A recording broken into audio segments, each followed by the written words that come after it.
आज आपण mission MPSC अंतर्गत प्रश्नमंजुषा स्पर्धा घेतो। दररोज आपण प्रार्थनेच्या वेळी 5 प्रश्न विचारतो, बरोबर? आणि तुम्ही ते रोज ऐकतात, त्यावर आधारित आपण आज काही प्रश्न घेणार आहोत। तर मी पहिल्यांदा प्रश्न विचारेन। नियम असे आहेत की मी प्रश्न विचारल्यानंतर ज्याला उत्तर येतं त्याने हात वर करायचा, दोघांना नसेल दोघांनी करायचं, पण दोघांमधून जो पहिल्यांदा हात वर करेल त्याला संधी दिली जाईल।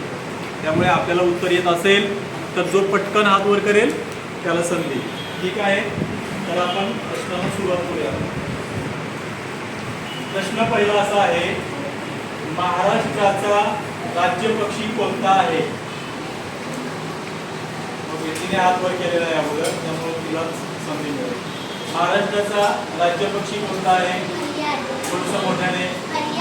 बरोबर, हरियाल। पुढचा प्रश्न,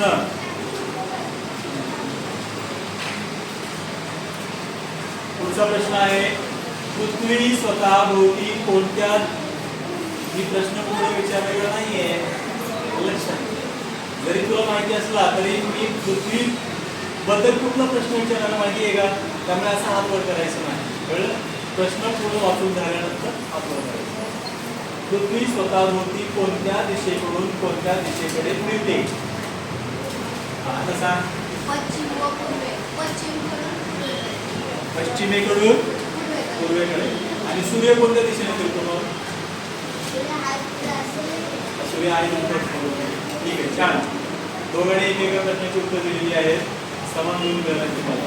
पुढचा तिसरा प्रश्न आहे, माणिकडोह जलाशयाचे नाव काय आहे? तिने पहिल्यांदा हात वर केलेले, क्रांती। शहाजी राजे नाहीये, शहाजी सागर आहे। काय आहे? पण उत्तर बरोबर आहे, ठीक आहे। पुढचा चौथा प्रश्न आहे, भारतातील कोणत्या राज्यात, प्रश्न नीट ऐकून घ्या पूर्ण, भारतातील कोणत्या राज्यात रबराचे उत्पादन होते? माहिती आहे तुला? सांग। केरळ। केरळ राज्यामध्ये रबराचे उत्पादन जास्त होते। रबर कसं तयार होतात माहिती आहे तुम्हाला? झाड असतं, झाडापासून त्याची चीक असतं ना झाडाचं, त्याच्यापासून रबर मिळतं। त्याच्यावर मग कारखान्यामध्ये प्रक्रिया केली जाते आणि त्याच्यापासून रबर निर्मिती होते, ठीक आहे, झाडाच्या चिकापासून। पुढील प्रश्न आहे, कोणत्या देशात जनहितार्थ याचिका या संकल्पनेचा जन्म झाला? दोघांनी एकदाच केलेला आहे हात वर। हे सगळ्यात अगोदर हात वर कोणी केलं आहे? क्रांती, ठीक आहे। आता माझं पण लक्ष नव्हतं पण मुलाचं लक्ष आहे। क्रांती, तुझा हात सगळ्यात अगोदर अमेरिका, बरोबर। अमेरिकेमध्ये जनहितार्थ याचिका या संकल्पनेचा जन्म झाला, बरोबर। जनहितार्थ याचिका म्हणजे काय असते? कशाशी संबंधित असते हे? बरोबर, कोर्टाशी संबंधित। याचिका म्हटले की कोर्ट, वकील, न्यायाधीश आले, बरोबर।